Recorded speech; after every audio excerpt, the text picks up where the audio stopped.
मैं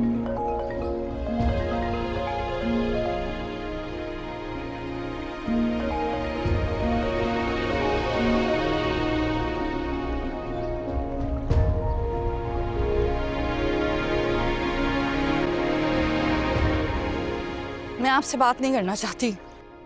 ये भी सही है भाई, नाराज तो मैं तुमसे हूं। पिछले 2 दिन से मुसलसल तुम्हें कॉल कर रहा हूं और तुम मेरी कॉल अटेंड नहीं कर रही, और सफाई भी मैं ही दूं। Very good. सफाई तो देनी पड़ेगी डैड, क्योंकि आपसे बात करने के लिए क्या मुझे हर बार गाड़ी पर बात करनी पड़ेगी? फॉर गॉड सेक पारस, आइंदा ऐसी हरकत मत करना। क्या पागलपन था ये? मेरी जान, तुम पर हजारों गाड़ियां कुर्बान कर दूं मैं। जानती हो, अगर तुम्हें कुछ हो गया ना तो मैं खुद को कभी माफ नहीं कर पाऊंगा। जैसे मम्मा के वक्त नहीं किया था। आज तक आप खुद को माफ नहीं कर सके ना। आप मुझे बस इतना बता दें डैड, मुझे खुद से दूर रखकर आप खुश कैसे रह लेते हैं? कैसे अपनी जिंदगी जी रहे हैं आप? ये तो कोई मेरे दिल से पूछे। आप आने देंगे तब ना। पारस, समझो इस बात को, ये सब कुछ मैं तुम्हारी हिफाजत के लिए कर रहा हूं। बेटा, अगर मेरे साथ रहोगी तो तुम्हारी जान को खतरा है, और मैं तुम्हें खोना नहीं चाहता। Please try to understand.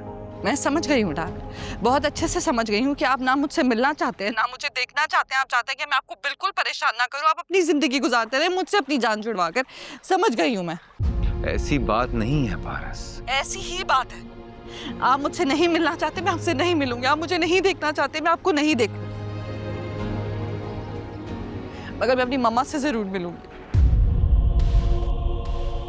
और ये मेरा खुद से वादा है।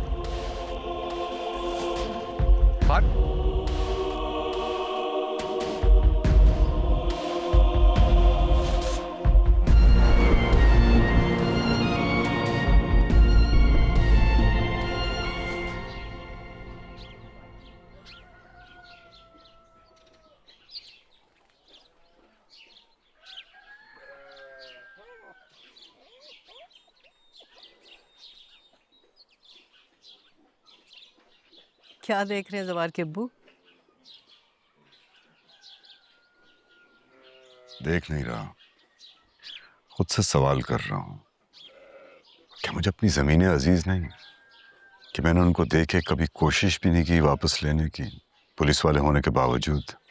फिर क्या जवाब दिया आपने खुद को? नहीं, मुझे अपनी जमीनें अजीज नहीं है। अपनी औलाद के बदले फसल तो हर बार खड़ी हो जाती है, फिर काट ली जाती है।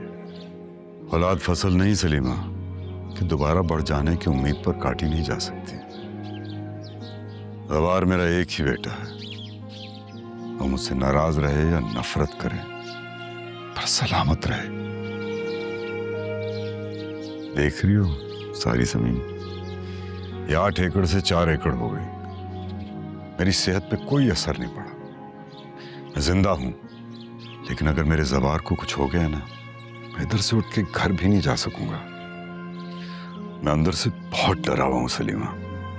अल्लाह सलामत रखे हमारे जवार को। ऐसी बातें मत सोचा करें, अच्छी अच्छी बातें सोचें। अब देखें ना, ज़मीनें वापस दिला दी है ना, आगे भी सब कुछ ठीक होगा। अब जाएं, जाके ज़मीन के रजिस्ट्री के कागजात तो ले आएं, जैसे सारे गांव वाले ले आए हैं। वापस करनी पड़ जाएंगी। क्या हो गया जवार के अब्बू? मत किया करें ये बदशुगनी वाली बातें। मैं तो कहती हूँ खुशियां मनाएं, जैसे आपकी बेटी मना रही है।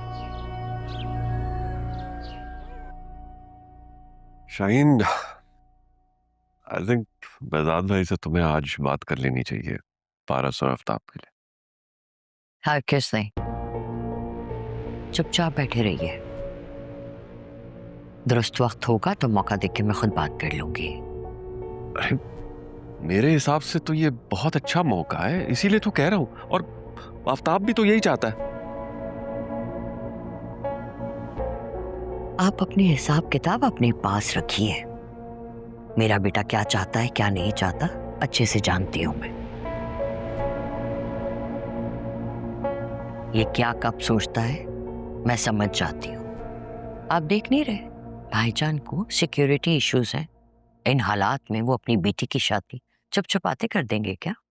तो मैं शादी करने को थोड़े ही कह रहा हूँ, मैं तो सिर्फ ये कह रहा हूँ कि रिश्ता डाल दो। वो इस्लामाबाद में बैठी है, किसी को पसंद कर लिया तो तुम्हें भाई साहब का पता है ना, पूरी दुनिया के खिलाफ जाकर उसकी वहीं शादी करा देंगे और तुम इसी तरह अपने हाथ मसलती रहना। वैसे अम्मी अबू सही तो कह रहे हैं। क्या सही कह रहे हैं?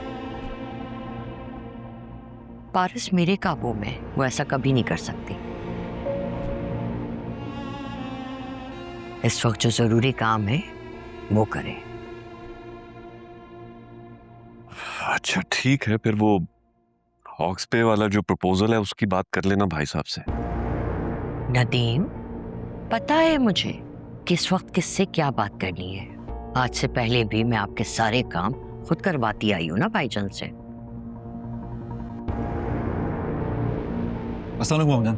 वालेकुम अस्सलाम। अस्सलाम वालेकुम भाई साहब। क्या हाल है नदीम? क्या हाल है आफ्ताब? क्या हाल है शाहीन? ठीक हो? मेरा ख्याल है कि मेरा ज्यादा इंतजार नहीं करना पड़ा होगा तुम लोगों को। नहीं, बस 2 घंटे ही हुए हैं आपका इंतजार करते। सॉरी भाई सॉरी।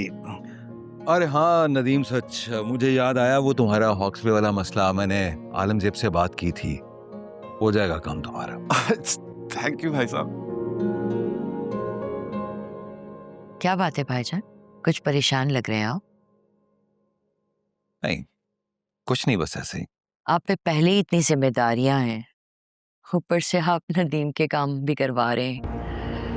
नदीम, आपको भी तो सोचना चाहिए ना, आपको तो भाईजान का साथ देना चाहिए, इनके काम करने चाहिए। आप बच्चों की तरह जिद करने शुरू कर देते हैं। शाहीन, मैं भाई साहब को जहमत नहीं देना चाहता ना, उनसे बढ़ के आगे काम करूं ये मुझे गवारा नहीं है, तो इसीलिए मैं उनके पीछे उंगली पकड़ के चलना चाहता हूं। तुम मुझे बच्चा ही रहने दो बस। अरे भी शाहीन, नदीम को कुछ मत कहा करो। इस दुनिया में बहुत कम लोग हैं जो मेरे अपने हैं, उनमें से ये एक है। हाँ भाई आफ्ताब, तुम सुनाओ, बड़े खामोश बैठे हो। मैं बस आप लोगों की बातें सुन रहा था। वो एक्चुअली कल बर्थडे था ना पारस का, तो उसे विश किया था इसने। पारस ने जवाब नहीं दिया तो ये उदास हो गया है। अरे भाई, उसकी बातों का बुरा मत माना करो, वो आजकल कुछ मुझसे भी नाराज चल रही है। नहीं, तुम लोगों ने कोई चाय वाय नहीं ली? नहीं, बस आपका इंतजार कर रहे थे। 2 घंटे हो गए, ठंडी हो गई। जी।